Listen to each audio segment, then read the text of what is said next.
My fiancé canceled our engagement party last minute. It's just not Instagram worthy enough. I said, I understand. Then I threw the party anyway, as my dodged a bullet celebration. The photos of me dancing with all the single women she'd uninvited made her realize what Instagram worthy actually looked like. I, 29 male, am sitting in what was supposed to be our engagement party venue right now, surrounded by empty champagne bottles and the best people in my life. But let me back up. Meredith, 27, and I got engaged 4 months ago. Classic proposal. Her favorite restaurant, ring hidden in dessert, the works. She said yes, cried happy tears, immediately posted 17 different angles of the ring on Instagram. Got 800+ likes. Should have been my first red flag that she spent more time photographing the ring than looking at me. But love makes you stupid, right? We planned the engagement party for months. Well, correction. I planned it while she vetoed things for not being aesthetic enough. Finally settled on this gorgeous rooftop venue downtown. Not cheap. We're talking $8 for the space, catering, open bar for 80 people. Split the cost 50-50, since we both work decent jobs. I'm in IT consulting, she's in PR. 3 days ago, Thursday afternoon, I'm confirming final head count with the caterer when Meredith calls. Babe, we need to talk about Saturday. My stomach dropped. What about Saturday? I've been thinking, the venue just isn't giving what it needs to give, you know? The lighting is all wrong for photos, and honestly, some of the people you invited aren't really photogenic, like your college friends, and your cousin Deb with the... She made a vague gesture I couldn't see over the phone but understood, meant weight problem.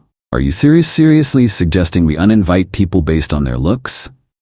Not uninvite, just postpone. Until we can find somewhere more upscale. The Rosewood Hotel has this incredible ballroom with crystal chandeliers, very old money aesthetic. Meredith, the party is in 48 hours. People have flights booked. I know, but think about it. We only get one engagement party. The photos last forever. Do you really want to look back in 20 years at some basic rooftop with mediocre string lights? Those string lights cost $1,200 to install. Exactly. For $1,200 they should look like stars, not something from someone's backyard barbecue. I already called the venue.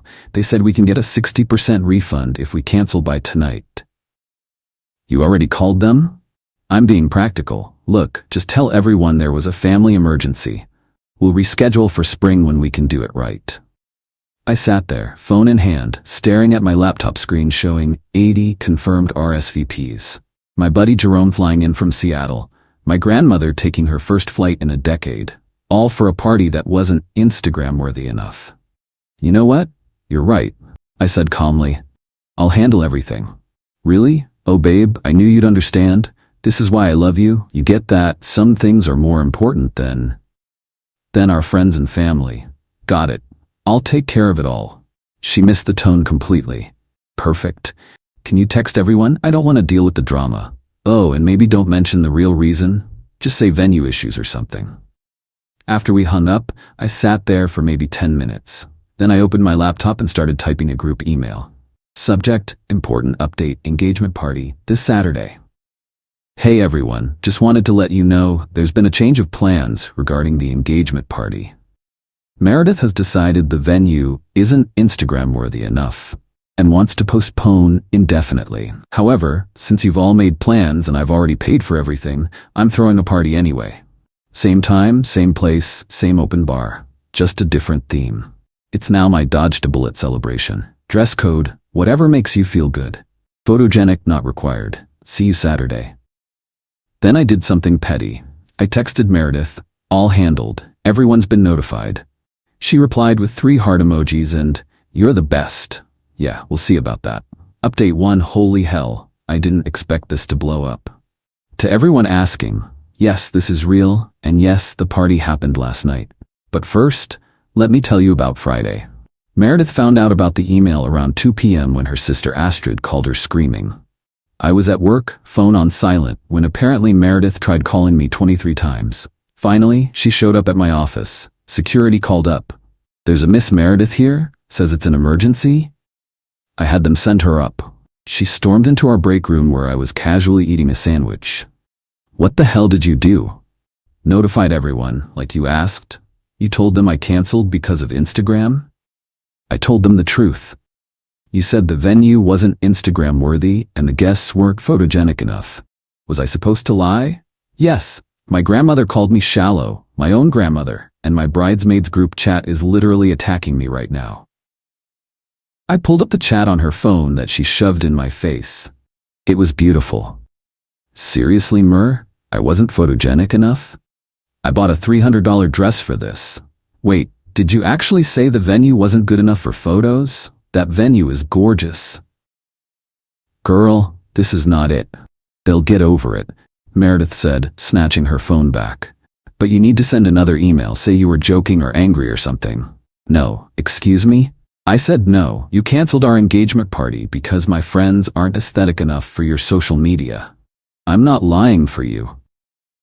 Those people are laughing at me. Then maybe you should ask yourself why your behavior is laughable. She stared at me. Are you seriously taking their side over your fiancés? There shouldn't be sides. We should be a team. But you created sides when you decided your Instagram feed was more important than celebrating with people who love us. You're being dramatic. It's just a party. Then why cancel it? She couldn't answer that. Finally, she said, fix this, or we're gonna have a serious problem. We already have a serious problem, Meredith. She stormed out. 20 minutes later, I got a text. If you go through with this joke party tomorrow, we're over. I replied, okay. She immediately called. I didn't answer. Saturday, party day. The venue looked incredible. The coordinator, who'd heard about everything through the email, had gone above and beyond. This is the best thing I've seen in 15 years of event planning, she told me, then comped us extra decorations. People started arriving at 6. The energy was incredible. Everyone had embraced the theme. Jerome brought a cake that said, "Congratulations on your freedom." My cousin Deb, the unphotogenic one, wore a shirt that said, "Too pretty for your feed." My college buddies made a PowerPoint presentation called "Red Flags We Ignored."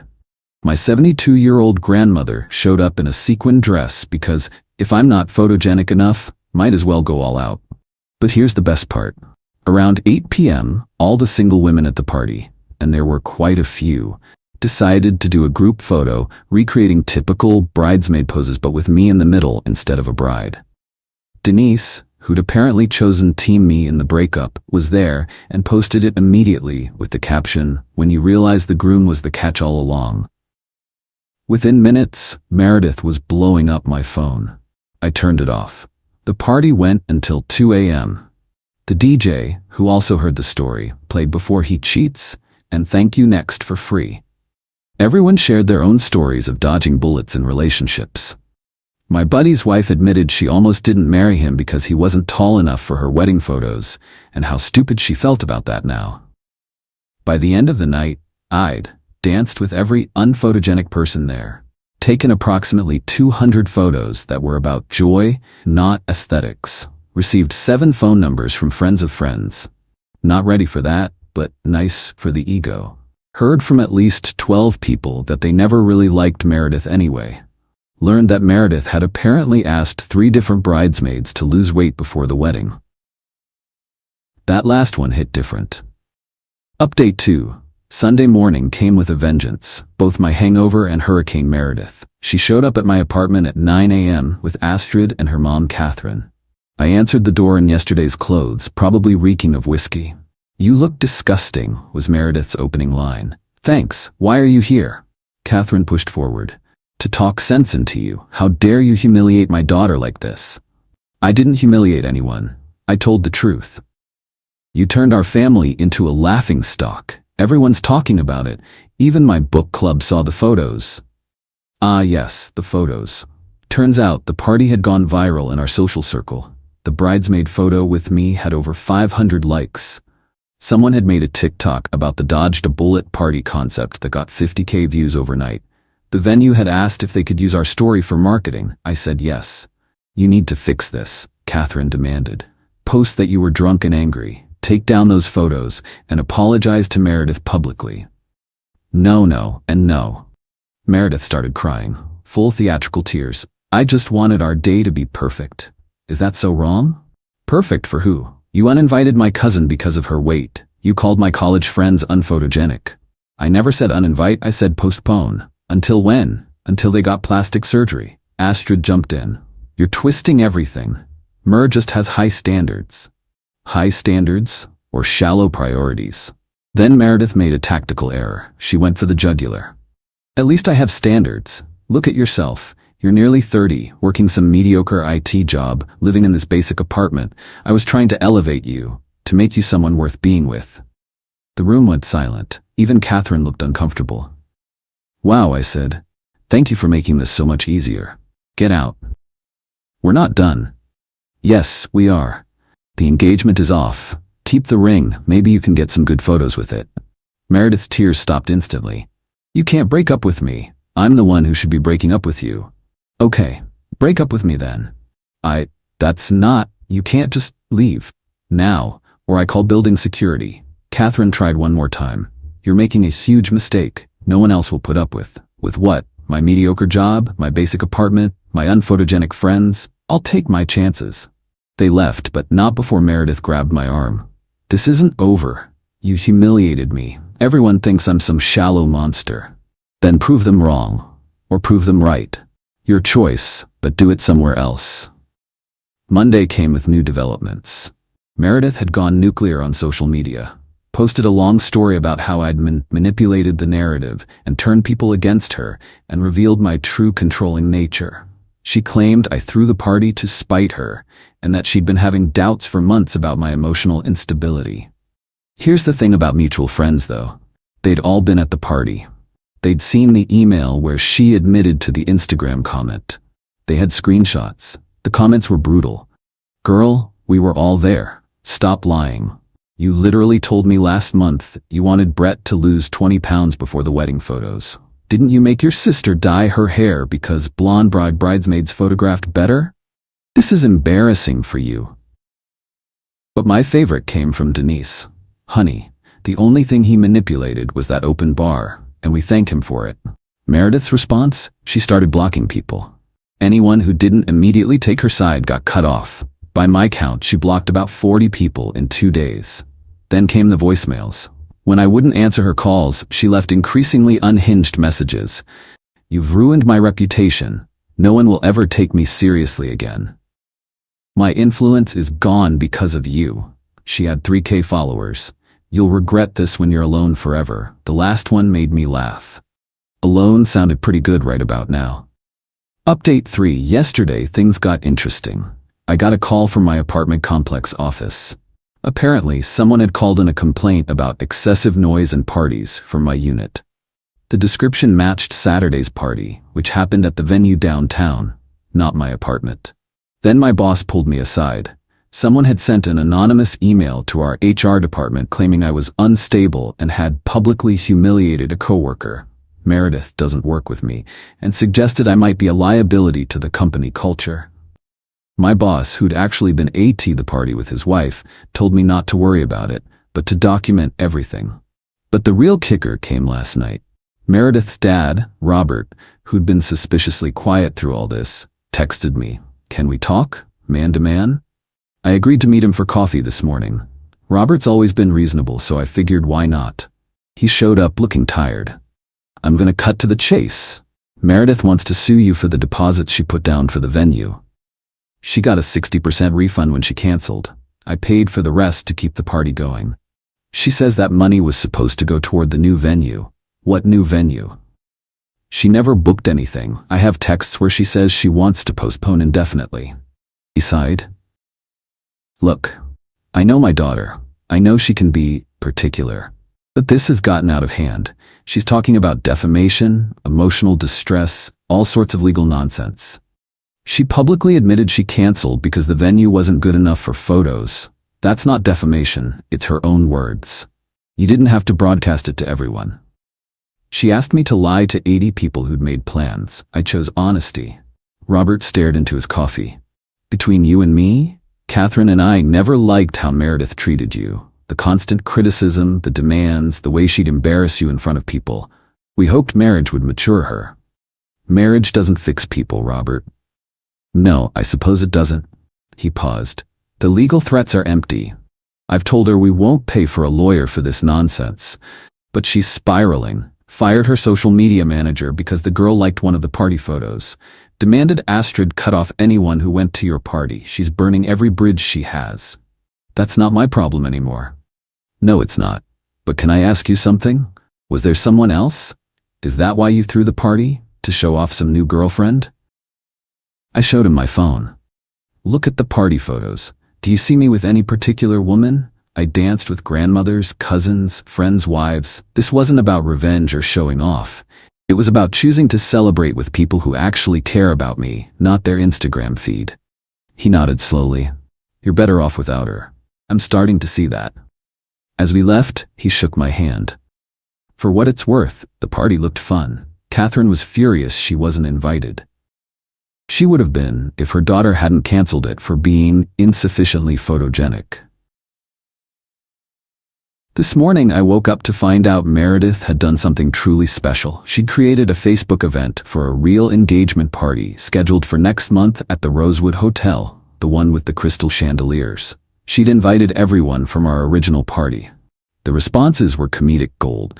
Will we need headshots to qualify for entry? Is there a BMI requirement? Can't make it. I'll be at my Too Ugly for Instagram support group. Will there be a photogenic test at the door? The event was deleted within 2 hours. Final update. It's been 2 weeks since the party heard round our social circle, and I figured I owed you all a conclusion. Meredith made one last attempt at, I don't even know what to call it. Reconciliation? Revenge? Desperation? She showed up at my office yesterday with a professional photographer. Yes, really. Claimed she wanted to do a couples shoot to show everyone we're working through things. The photographer looked mortified when security wouldn't let them up, and I had to come explain that we were not, in fact, a couple. This could fix everything, she insisted. We do a shoot, post about how love conquers all, everyone forgets the party disaster. Meredith, we're not together, there's nothing to fix. But the optics? I don't care about optics, I care about reality, and the reality is, we're over. The photographer quietly packed up and left while she stood there. Then she said something that actually made me feel sad for her.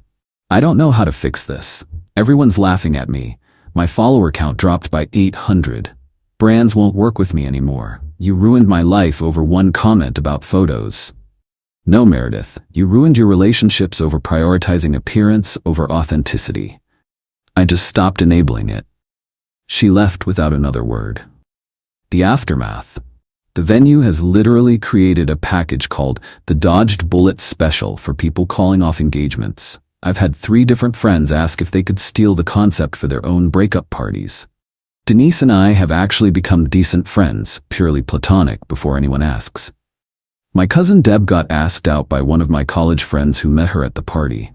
Jerome is planning his own bullet dodge party for his divorce finalization. As for me, I'm good. Better than good, actually. I'd been so focused on making Meredith happy, on being worthy of her, that I'd forgotten what it felt like to just be myself. To be around people who like me as is, not as some potential Instagram prop. I went to dinner last week with some friends. Nothing fancy, just a burger place. We took exactly 0 photos. Laughed until we cried.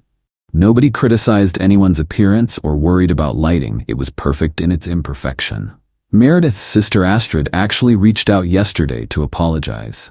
Apparently, Meredith's been making everyone around her get approval for their social media posts and demanding they remove any photos where she doesn't look perfect. Astrid's exact words were, I thought you were overreacting, but holy hell, you dodged a nuclear missile.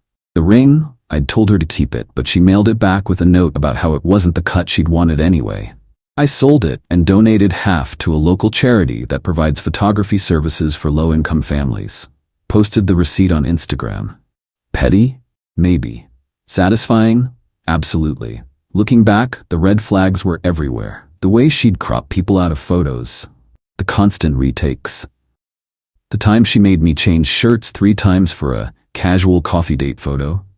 The way she'd angle herself in front of anyone she deemed less attractive in group shots. But you know what the craziest part is? I genuinely thought that was normal. That being constantly criticized and found wanting was just part of being in a relationship. that love meant changing yourself to fit someone else's aesthetic. Turns out love should be about choosing someone whose flaws you wouldn't airbrush out, who you'd want at your party even if they showed up in sweatpants, who makes your life better by being real, not by being photogenic. So yeah, I threw a party to celebrate dodging a bullet, and honestly, it was the most Instagram-worthy thing I've ever done. Not because of perfect lighting or aesthetic guests, but because every single photo radiated genuine joy. Meredith's still posting. Lots of motivational quotes about knowing your worth and cutting out toxic people. The comments are mostly from bots she probably bought. Meanwhile, the photos from our party are still being shared, tagged with Dodged a Bullet Party. Oh, and my grandmother?